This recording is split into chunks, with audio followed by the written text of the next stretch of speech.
Hey friends and fellow seekers of the good, she beautiful, it's Mike here, and this is a personal journal. I want to talk a little bit about courage and my relationship with it over the years. And what I've observed too. And I have a series of quotes here too. I want to read things that have kind of impacted me around courage. Here's the thing that I guess I've observed. Is that most people do not live courageous lives. Most people that I observe live self-protective lives. That the dominant thing that drives them is not how can I be courageous, but how can I keep myself safe? And when you start to look at everything through this lens, it becomes you see it everywhere. How everything in society almost, but certainly so many of our decisions, from where we live, to who we marry, to what job we take, to the way we handle everything from finances, to food, to entertainment, to what we do with our friendships, are centered around this question of how do I keep myself safe, rather than how do I live courageously. And in my 20 plus years of coaching, the thing I guess that's become clear to me in working with people is that disposition, that kind of come from place, that perspective of the dominant question being, how do I keep myself safe?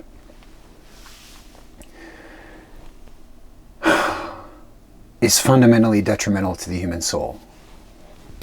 Like, if you want to live a half-assed life, a half-alive life, then that's your question. That's the question you should be asking all the time. How do I keep myself safe?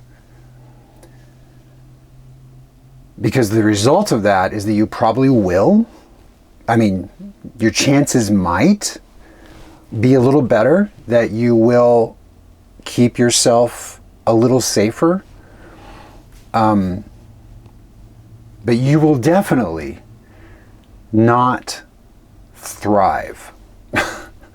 You will definitely not experience the fullness of life. You just won't. It's sort of like if you have two sisters who grow up in a beautiful garden wilderness, let's say, and it's just got fruit everywhere, and it's beautiful scenery, and there's all kinds of wildlife, and maybe some of it's dangerous, but a lot of it's not.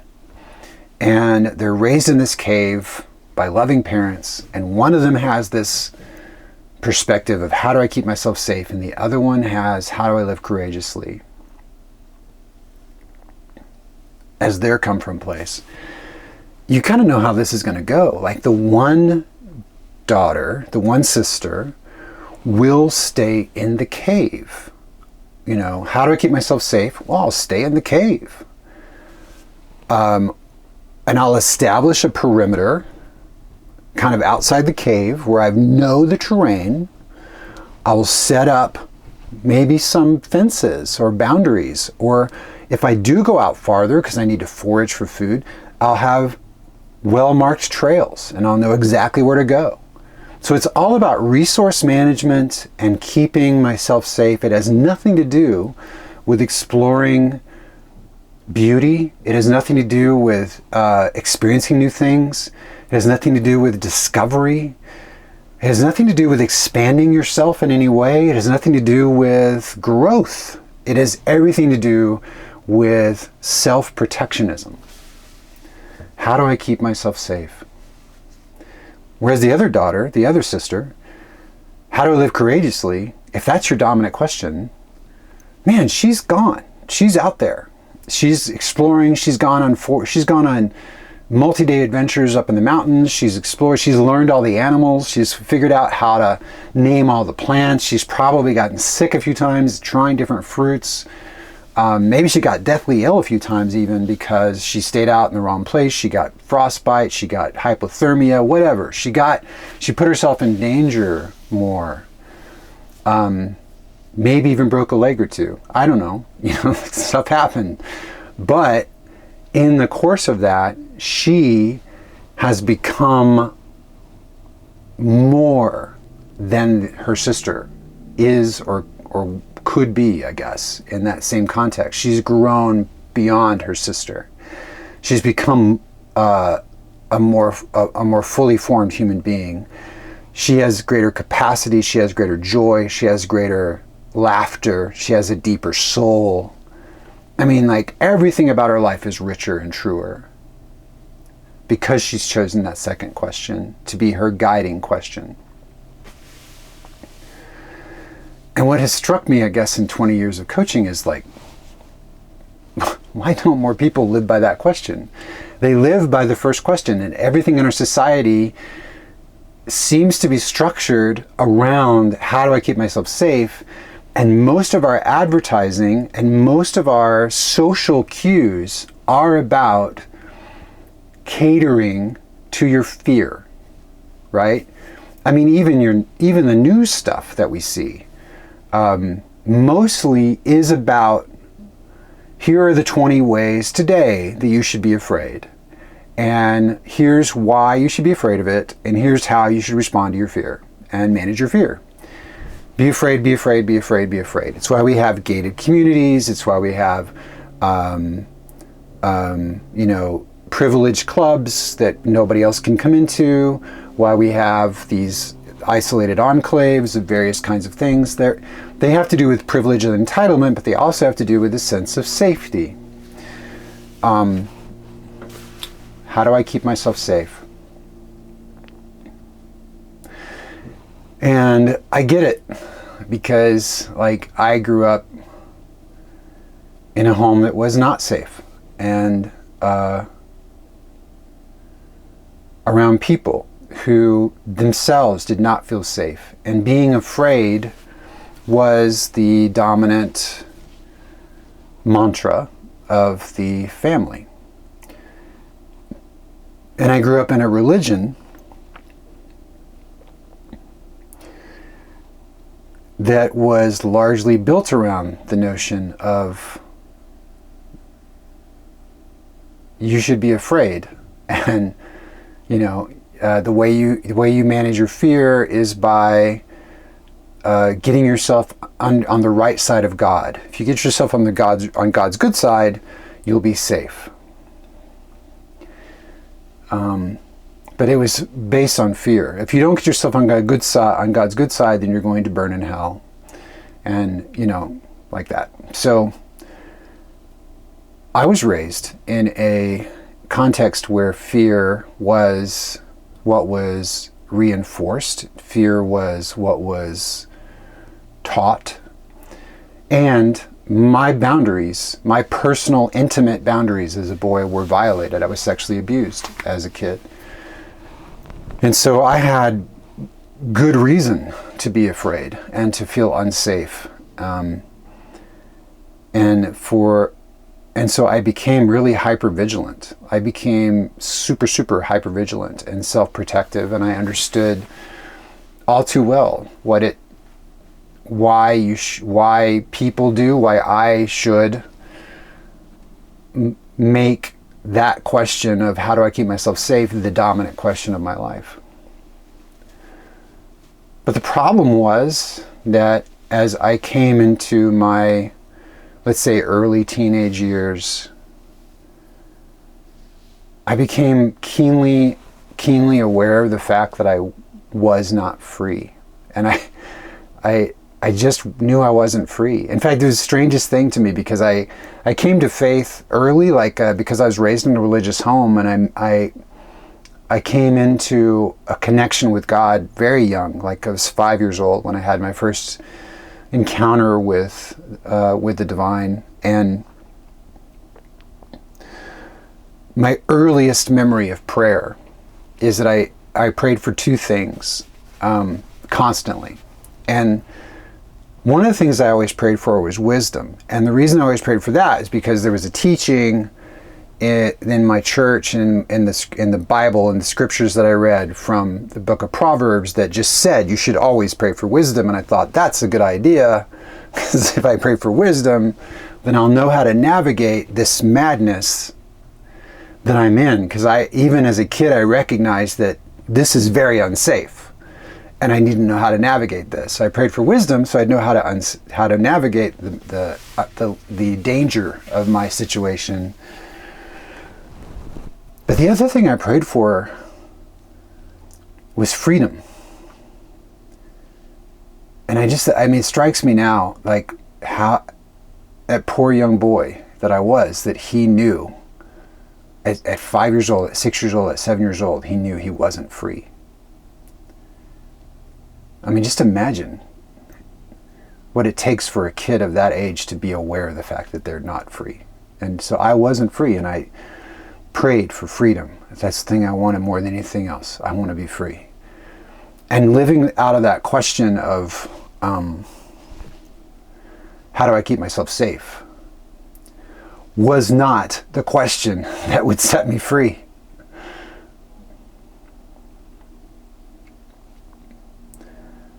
There's a quote from Rumi that I just love. Simple question he asks is, why do you stay in prison when the door is so wide open? Why do you stay in prison when the door is so wide open? And I began to notice growing up that I was living trapped in a myriad of fear structures, like rules and regulations about what I could or couldn't do, and why I kept to myself so much, why I kept my door shut all the time, why I escaped into fantasy all the time, why I never told anybody anything all the time, why I think I even became an introvert was because I wanted to be safe. And every time I would share things with my family, particularly my mother, the things I shared would be weaponized against me. So I stopped sharing. Like, I had all these structures, all these rules, all these things that just became like straitjackets on straitjackets on straitjackets that I had to wear.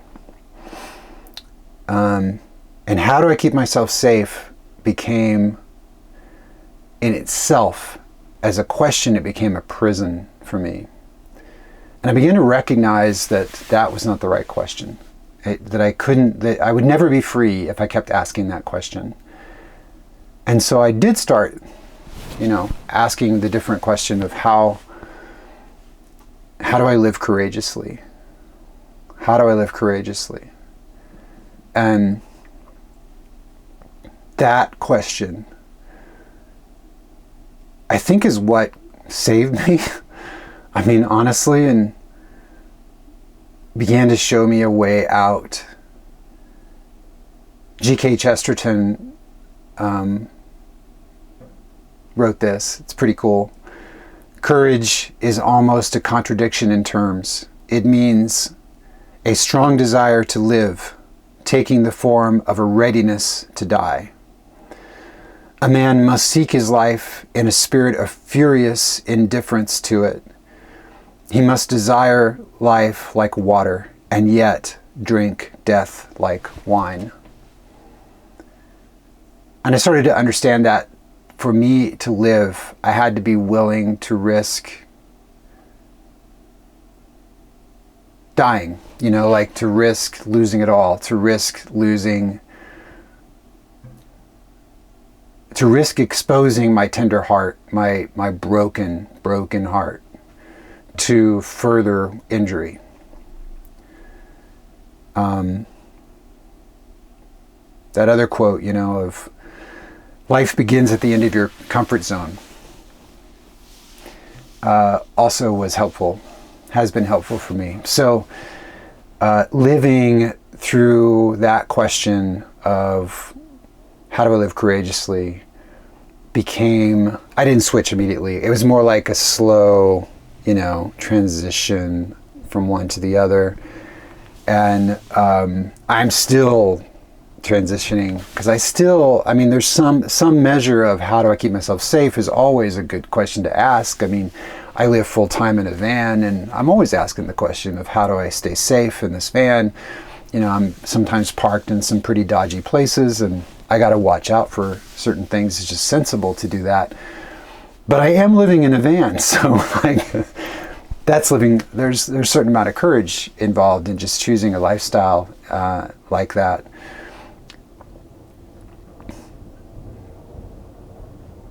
There's another quote from Søren Kierkegaard where he says, "Not to dare is to lose oneself." And I've certainly seen that to be true in my own life, and I see that to be true in the people that I've worked with over the years, that the people who have lived by that question of how do I keep myself safe, for the most part have no idea who they are. They don't know themselves at all. They know their structural systems and they know their roles. Like they understand the lay of the very limited land that they have created or they have built and the structures, and they know their roles in that structure, but they have no idea who they actually are because they've never dared. They've never actually stepped out of that into anything else and tried to be themselves in any way, except maybe in super minor ways, like say they have some, like, oh, I love this kind of TV show, or I love to paint, or I love to some little hobby thing that is low risk. Not that they shouldn't do that. That's actually good.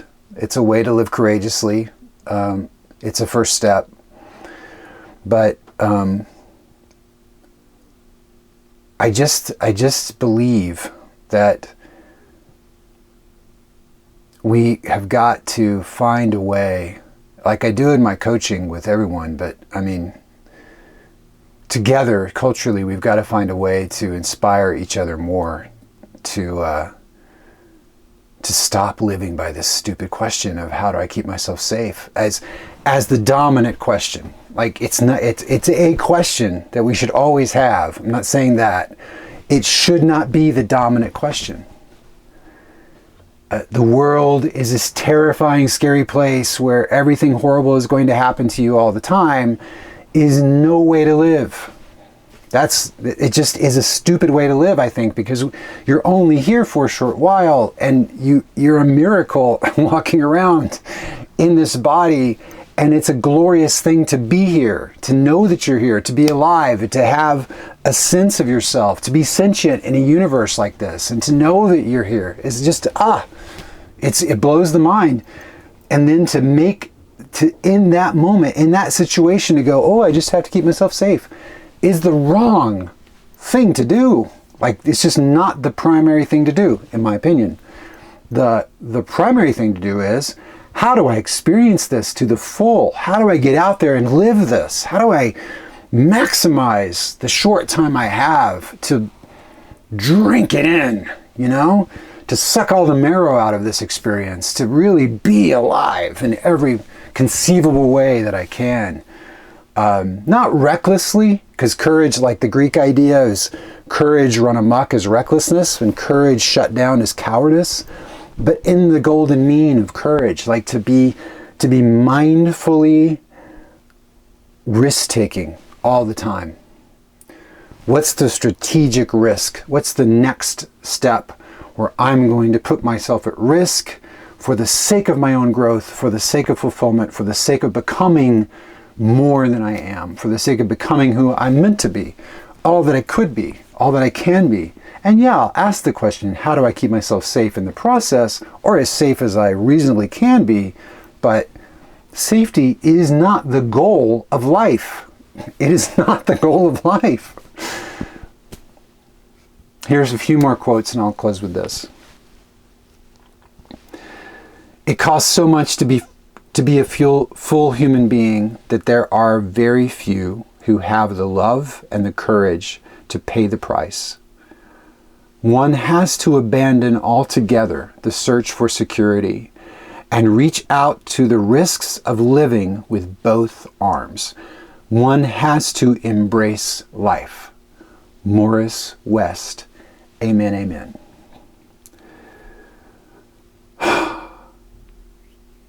Donna Markova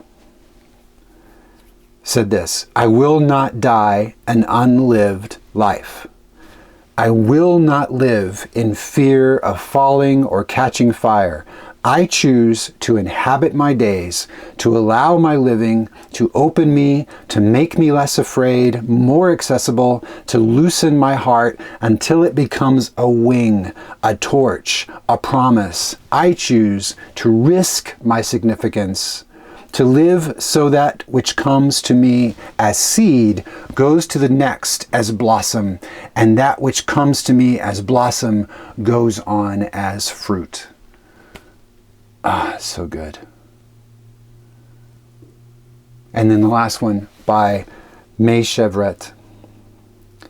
And this is maybe the challenge I'll leave you with, and myself. It is in all of us to defy expectations, to go into the world and to be brave, and to want, to need, to hunger for adventures, to embrace change and chance and risk, so that we may breathe and know what it is to be free. That's my hope for myself in the time that I have left here is, man, I want to be free. I want to be free, all the way free. And it's my hope for you that you be free as well. There's my riff. This is the way. Let's walk in it. See you soon.